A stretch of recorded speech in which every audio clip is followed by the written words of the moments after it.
আমাদের সাহেব পিতা তিনি কি করে গিয়েছেন হয়তো আপনারা অনেকে জানেন, আবার জানেন না।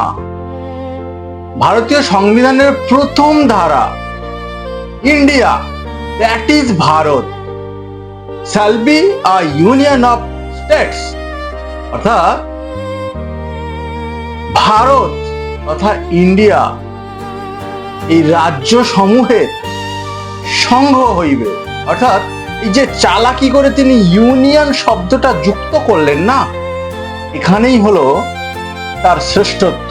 ভারতের অখণ্ডতা বজায় করছে এই ইউনিয়ন শব্দটি।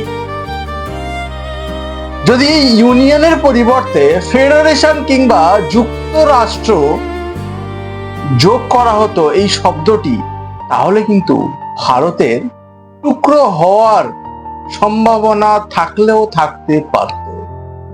তো আমাদের সাহেব পিতা আমাদের জন্য যা করে গিয়েছেন, এক কথায় তা প্রশংসনীয়।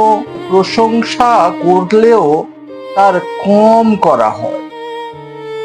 বাবা সাহেব তিনি প্রণম্য, তিনি আমাদের হৃদয়ের মধ্যে বসবাস করছেন।